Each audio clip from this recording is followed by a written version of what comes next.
Bonjour à tous, ici Adrien. Aujourd'hui on est le jeudi 29 août 2024 et dans cette vidéo nous allons parler de la résolution de nom avec systemd resolved. Parce que comme vous le savez, systemd c'est plus qu'un système d'initialisation et de gestion des services. Parce que dans l'écosystème systemd, on va retrouver des services qui permettent de gérer les journaux, le réseau, et dans le réseau on a systemd resolved. Il gère la résolution des noms DNS, fournit des fonctionnalités avancées telles que la prise en charge de DNSSEC, par exemple, la gestion des résolutions de noms locales, etc. Donc nous, on va s'intéresser à systemd resolved parce qu'il est installé et utilisé par défaut dans certaines distributions Linux. Avec systemd, on peut gérer complètement le réseau de notre machine à travers deux services. On a le service systemd networkd qui, lui, c'est le service de configuration réseau. Il va donc s'occuper d'aller contacter un serveur DHCP et d'obtenir du paramétrage réseau, une adresse IP, un masque, une passerelle, des serveurs DNS, etc. Ou on pourra paramétrer dans le service une adresse IP fixe avec des informations qu'on définira nous-mêmes. Et on a un deuxième service qui est systemd resolved qui, comme son nom l'indique, est un service de résolution de nom réseau. On va pouvoir utiliser systemd resolved avec ou sans systemd networkd. On pourra utiliser les deux ensemble, aucun des deux. C'est totalement indépendant du système d'initialisation. Ça, il n'y a pas de souci. Alors, un système Linux, quand il a besoin de faire une résolution de nom, il va chercher le serveur DNS à contacter dans le fichier etc/resolve.conf. Il ressemble à ça. Je vous montre sur un système qui n'utilise pas systemd resolved. On a une ou plusieurs lignes nameserver avec une adresse IP, c'est le serveur DNS à contacter, donc on peut en avoir plusieurs, il n'y a pas de souci. Éventuellement une ligne search avec un nom de domaine ici, comme ça si on cherche à résoudre un nom court, par exemple pve1, ça va rajouter automatiquement .linuxtrix.lan pour résoudre pve1.linuxtrix.lan. Sauf que quand on est sur un système avec systemd resolved, ce fichier resolve.conf, il indique quoi? Nameserver 127.0.0.53. On a un petit clin d'œil au port DNS qui est le numéro 53. Donc c'est la machine locale. Et si on remonte dans le fichier de configuration, on voit surtout ça. Ne pas éditer. Ce fichier est géré par systemd resolved. Donc, on va devoir utiliser les commandes fournies par systemd resolved pour avoir des informations sur les serveurs DNS utilisés, et on va voir aussi dans cette vidéo comment paramétrer systemd resolved à notre guise. Première commande, c'est resolvectl tout court, ou si on veut faire ça bien, resolvectl status. On va avoir des informations sur la configuration de systemd resolved. On a deux sections. La section globale, c'est le paramétrage de systemd resolved. Donc on a la liste des protocoles supportés, on a d'autres informations, j'y reviens dans quelques instants. Et on a une autre section, link 2, qui correspond au paramétrage de la résolution de nom pour l'interface ENS18. Mon gestionnaire réseau m'a communiqué des serveurs DNS, donc on les a, DNS server ici, j'en ai deux. Vous pouvez en avoir plus, vous pouvez en avoir moins, ça dépend. Et puis, on a surtout cette ligne-là, current DNS server, c'est le serveur DNS qui est utilisé actuellement sur mon système. Donc on sait que c'est celui-là qui est utilisé. Ici, dans la section globale, on a une ligne fallback DNS server qui pourrait correspondre en français à serveur DNS de secours.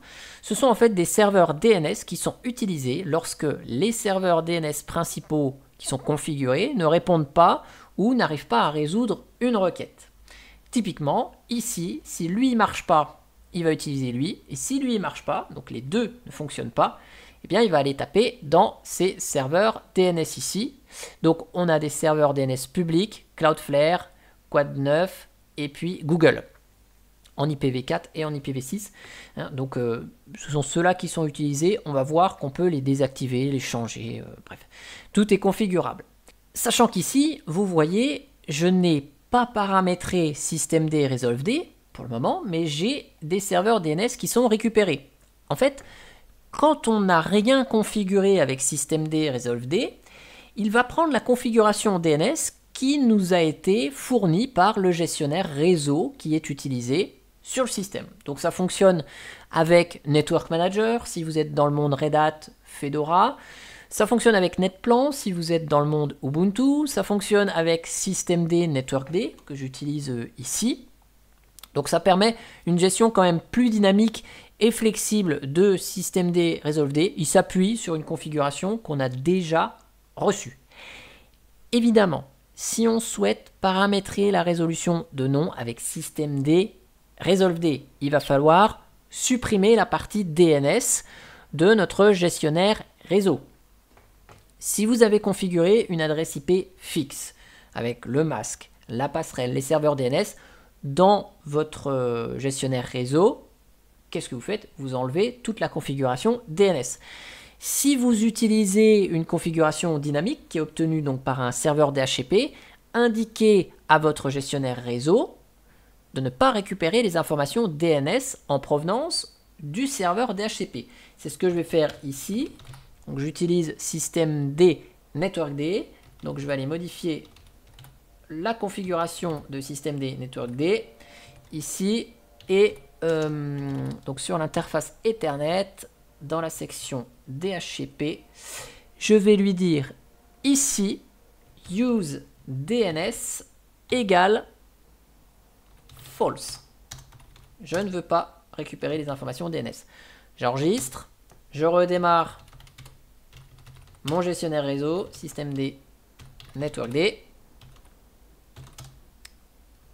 Et à partir de là, je vais même vous réduire un peu l'affichage. Si je refais un resolvectl status, vous voyez que je n'ai plus de serveur DNS qui est paramétré dans la partie interface réseau. Donc, le système va prendre en compte ici le paramétrage global. Cependant, si je vous fais un petit ping google.fr, ça répond, oui, ça répond. Pourquoi? Parce qu'il va aller récupérer les DNS qui sont dans la configuration fallback DNS server. J'ai rien de paramétré, il prend ces DNS de secours. Si je vous fais un resolvectl status, vous voyez, current DNS server, il a pris Cloudflare parce que il n'avait rien d'autre. Donc notre système sans configuration va être fonctionnel grâce à ces serveurs DNS de secours. Bon, nous, on va vouloir les désactiver, ces serveurs DNS de secours. On va vouloir mettre notre propre serveur DNS, par exemple. On va voir ça dans cette vidéo.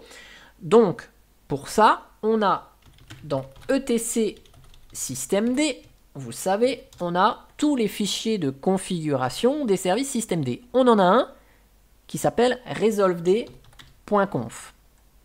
Il est commenté, donc on a des informations dessus, et on a des exemples de configuration. Donc dans la section Resolve, on va pouvoir définir tout un tas d'options. Vous les voyez toutes ici. Dans les commentaires au début, on nous dit, bon ok, vous pouvez créer votre configuration personnalisée si vous voulez dans etc systemd resolved.conf.d qui est un dossier. Donc nous, c'est ce qu'on va faire. Ça va nous éviter de modifier ce fichier de configuration. Comme ça, on garde les exemples, tout ça. Et nous, on va faire tranquillement notre dossier de configuration. Donc, ici, je vais dedans. Je remonte l'écran et je vous montre bien. Donc, on est dans etc systemd resolved.conf.d. À partir de là, on va pouvoir créer nos fichiers de configuration. Soit on en fait un, soit on en fait deux, soit on en fait 10. On fait autant de fichiers qu'on veut. Ils doivent juste avoir l'extension .conf. Donc ici, je vais l'appeler par exemple DNS Server. Et puis, je vais rappeler la section qu'on a vue tout à l'heure, Resolve. Je vais lui mettre l'option DNS. Et puis, je vais lui dire, bah tiens, je veux ce serveur DNS. Je veux celui-là. Et je veux celui-là. Voilà, j'en mets 3. Donc les deux premiers ne fonctionnent pas, il n'y a que celui-là qui fonctionne. Comme ça, on va voir ce qui se passe quand un serveur DNS ne fonctionne pas. Et puis, tant qu'à faire, on va ajouter domains et puis dire, ok, si jamais il y a un nom court, rajoute-moi le linuxtrix.lan, c'est mon domaine. Donc j'enregistre ce fichier. Et puis j'ai dit que je voulais désactiver les serveurs DNS de secours. Donc je peux créer un deuxième fichier, désactiver DNS secours, par exemple, .conf. Je vais mettre des trucs comme ça, hop, si on veut. Et puis là, je rappelle à nouveau ma section resolve. Et puis, je vais lui dire fallback DNS. Et là, soit vous mettez un DNS de secours que vous voulez, celui de votre fournisseur d'accès, par exemple, parce que vous le connaissez ou peu importe. Soit, si on veut complètement désactiver les DNS de secours, on laisse la valeur à vide. J'enregistre. Et maintenant, je fais un petit systemctl, restart, systemd resolve d. Je redémarre le service pour prendre en compte la configuration. Et regardez, si je vous refais un resolve ctl status, cette fois-ci, qu'est-ce qu'on voit? Donc l'interface réseau, elle a effectivement plus de configuration DNS.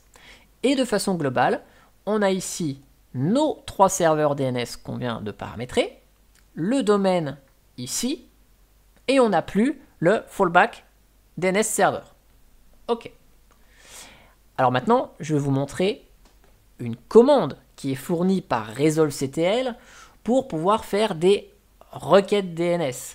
Sous Linux, on a la commande host. Donc là, par exemple, si je fais un host pve1.linuxtrix.lan, host nous dit ce serveur-là, cette machine-là, ce nom pleinement qualifié, a pour adresse IP ceci. resolvectl nous propose une option qui est l'option query. Et là, je vais pouvoir lui dire, bah, écoute, pve1.linuxtrix.lan, qui c'est? Donc resolvectl query, une adresse. Et là, on a la réponse que pve1.linuxtrix.lan, c'est 192.168.21.250. Et là, vous avez vu que ça a pris beaucoup de temps. Ça a pris beaucoup de temps. Pourquoi ça a pris beaucoup de temps? Parce que je lui ai fourni une liste de serveurs DNS ici. Lui, il répond pas, il n'existe pas. Lui non plus, lui non plus. Là, vous voyez qu'on n'avait aucunement un serveur DNS qui était connu comme étant fonctionnel sur le système. Donc, lors de la première requête, il essaye d'interroger lui. Au bout d'une seconde et demie, pas de réponse. Il essaie de paramétrer celui-là dans son système. Il n'y a pas de réponse. Il passe à celui-là. Et celui-là nous a répondu. Ouf, il nous a répondu.